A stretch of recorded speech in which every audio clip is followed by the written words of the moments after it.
Intérêt simple. Bonjour.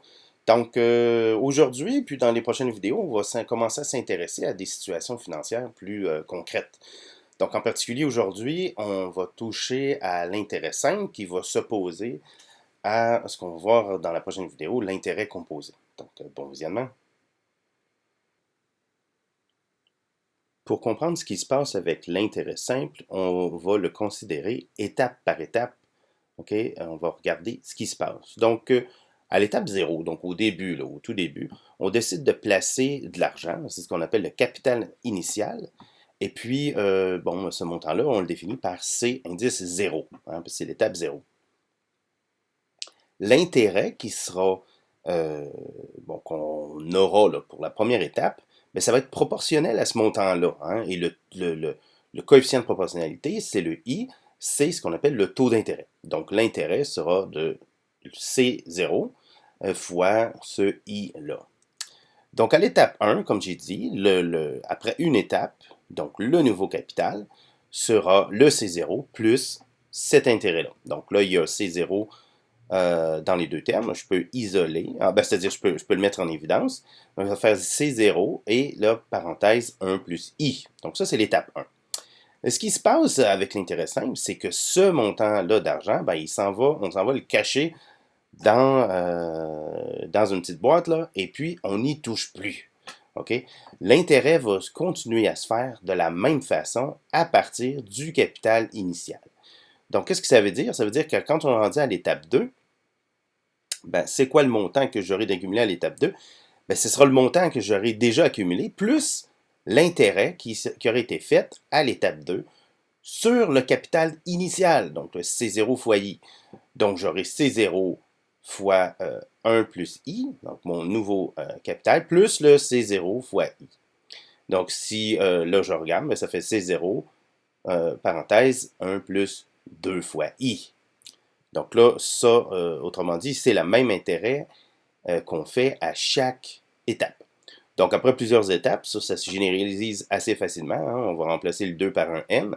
Donc, à l'étape N, on aura la formule suivante. Donc, le capital sera égal à C0, parenthèse, 1 plus N, le nombre d'étapes, fois I. Et N, c'est ce qu'on appelle la période d'intérêt. Donc, ça pourrait être des jours, des semaines, des mois, des semestres, des trimestres, des années. Ça dépend de la condition du prêt ou du placement.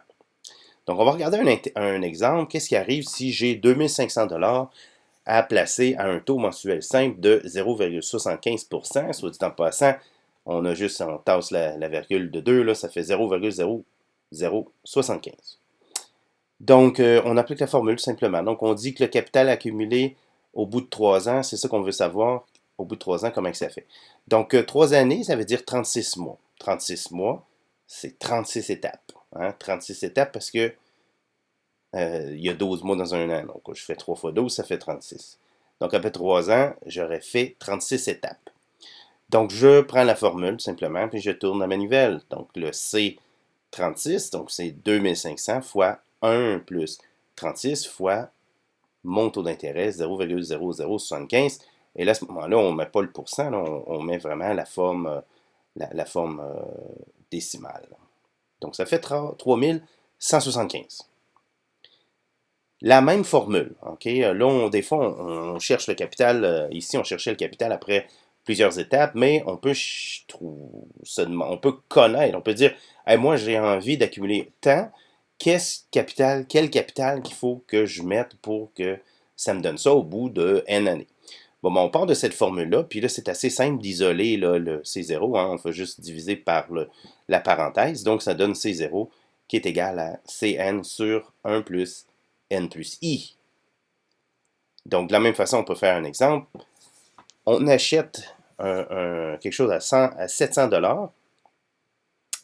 En fait, on veut le faire dans un an. Là, on veut savoir quel montant il faut placer pour obtenir les 700 $ si on place l'argent avec un taux hebdomadaire. Donc, ça veut dire par semaine de 0,16 %, qui veut dire 0,0016. Bon, ben, dans une année, il y aura 52 semaines, parce que là, on a une période qui est hebdomadaire, donc il faut que je regarde les semaines, 52 semaines. On plug les chiffres dans la formule, donc C0, c'est égal à 700 sur 1 plus 52 fois l'intérêt. Ça va faire 646,23. Donc, il faudra placer 646,23 pour à la fin, obtenir 700 $ au bout d'un an. Au lieu de chercher maintenant, on va essayer de chercher N, le nombre de périodes. Autrement dit, le temps où il faut faire un placement. OK? On connaît le capital initial qu'on va placer.